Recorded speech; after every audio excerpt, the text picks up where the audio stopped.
ஐயா வணக்கங்க ஐயா. வணக்கம். ஐயா இன்னைக்கு நம்ம பார்க்கக்கூடிய ராசி கன்னி ராசி. கன்னி ராசிக்கு பணம் வரும் வழிகள். ஸோ அந்த வகையில இவங்களுக்கு எந்த நட்சத்திரம் மூலியமா பணம் வருது? எந்த ராசியின் தொடர்புகள் இருக்கு? அத பத்தி சொல்லுங்க ஐயா.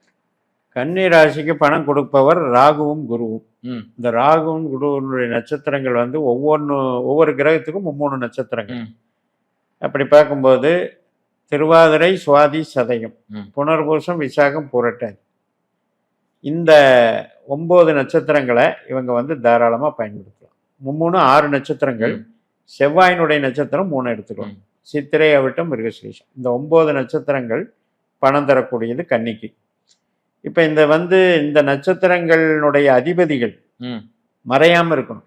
ம். 8ஆம் இடத்துலயோ 12ஆம் 12ஆம் இடத்துலயோ மறையாம இருக்கணும். இப்ப நீங்க நான் சொன்ன 3 கிரகங்கள் செவ்வாயோ ராகுவோ குருவோ 8, 12ல போய் இருந்து திசை நடத்தினா பலன் தராது. ஆனாலும் கூட நம்ம ஆக்டிவேட் பண்ணலாம். ம். அது பலன் தரல, மறைஞ்சு போச்சு அப்படிங்கிறதுக்காக அது கெட்டது செய்துன்னு நினைக்கக்கூடாது. நாம் அதைத்தான் ஆக்டிவேட் பண்ணணும். ம். அது வந்து கொஞ்சம் ஸ்ட்ரென்த்தை இழந்துருச்சு. நாம் அந்த ஆக்டிவேட் பண்ண பூஸ்டப் ஆகும். அதான் குறியீடு மூலமாக. குறியீடுகள் அந்த நட்சத்திர நாட்களில் வந்து நாம் ஈடுபடுறது, பணத்தொழிலுக்கு ஈடுபடுறது. அதே மாதிரி 8, 12ல் போயிடுச்சு அப்படின்னா கொடுப்பினை வீக்குன்னு அர்த்தம். ம். இந்த கொடுப்பினை வீக்காக இருக்கிறவங்க என்ன பண்ணணும்னா அதை பணம் போட்டு பணம் பண்ணுற வேலையில் இறங்கக்கூடாது. ஏன்னா பணம் என்பதே அங்கே வந்து வீக் ஆயிடுச்சு. கண்டிப்பா. அதே மாதிரி இப்போ ராகு குரு நட்சத்திரம் கிரக அதிபதி போய் 9ல் இருந்தாலும் பிரச்சனை தான், சேமிக்க விடாது. அப்போ 2ஆம் பாவத்துக்கு இந்த நட்சத்திர அதிபதிகள் கிடக்கூடாது அப்படிங்கிற ஒரு விஷயத்தை லக்னத்துக்கும் கிடக்கூடாது, 2ஆம் இடத்துக்கும் கிடக்கூடாது. அப்படி பார்த்து தான் அது நம்ம பண்ணணும். சிறப்புங்கய்யா. ஐயா இப்போ பணம் சொல்லிட்டோம், குறியீடுகள் வந்து பேசுறோம். இப்போ என்னன்னா பணம் எப்படி வரும்? எந்த வழியில வரும்? இல்லை நம்ம சம்பாதிப்போமா, எல்லாரும் கொடுத்துட்டு போவாங்களா? இந்த மாதிரி கேள்விகள் இருக்கு.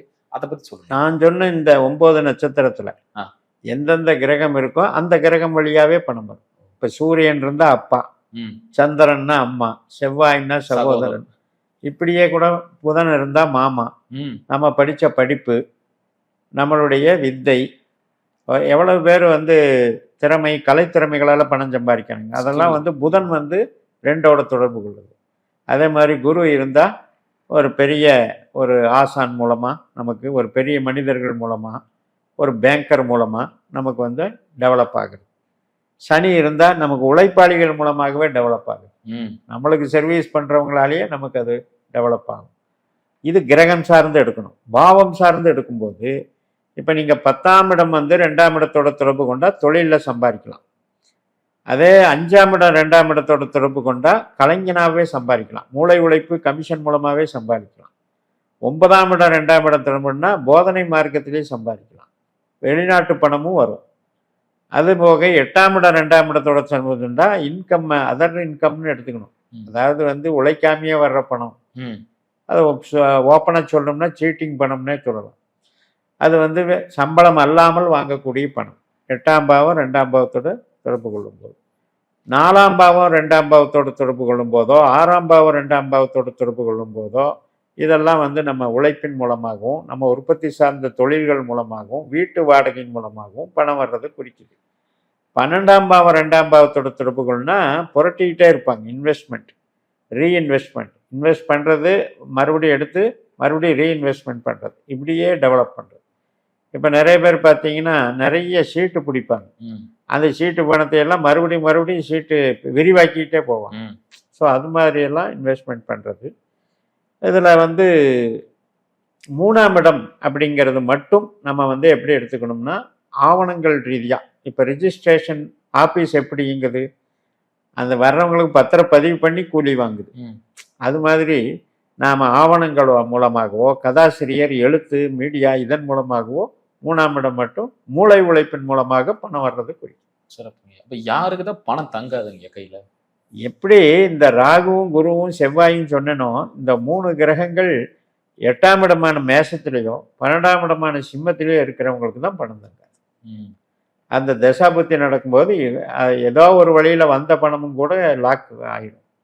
அதனால் 8, 12ல் கிரகம் இருக்கான்னு கண்டிப்பாக பார்க்கணும். அவங்க தசை நடக்கும்போது அதில் இந்த செவ்வாய் ராகு குரு இருந்தாங்கன்னா இவங்களுக்கு வந்து பணம் போட்டு பணம் பண்ணுறது உசிதம் அல்ல. இவங்க வந்து ஏதோ ஒரு வேலைக்கு போகிறது தான் கரெக்டு அப்படிங்கிறது தான். அதே மாதிரி இவங்க பெரும்பாலும் பார்த்தீங்கன்னா கடன் சார்ந்த விஷயத்துல போய் சிக்கிட்டாங்க. ஒரு பிசினஸ் பண்றேன், இல்ல 2 பேரும் சேர்ந்து கூட்டு முயற்சி ஒண்ணு பண்ணணும்னு சொல்லி போட்டு நெறைய பேர் போய் சிக்கிறது அதுல தான். இந்த கடன் சார்ந்த விஷயத்துல ஒரு ஒரு முன்னேற்றம் வேணும்னு சொல்லி தான் பண்றாங்க. ஆனா வாண்டடா போய் சிக்கிறாங்களோ அப்படிங்கிறது எப்படிங்க தெரியும்? வட்டிக்கு போட்டு குட்டி போட்டு அப்படியே பெருகுது இல்லையா? அதுக்கு காரணம் வந்து எப்படியோ நம்ம வந்து கடன் மூலமாகவே நம்ம அதை சாதிச்சிடலாம்னு நினைக்கிறது ஒரு காரணம். இன்னொரு காரணம் வந்து அந்த கடன் வந்து அந்த நட்சத்திரம் வந்து டெவலப் ஆகிட்டே இருக்கு. இப்போ 6ஆம் இடத்துல தாங்க நட்சத்திரம் இருக்கு. கன்னி ராசிக்கு 6ஆம் அதிபதி யாரு? கும்பராசிக்கு அதிபதியான சனி பகவான்.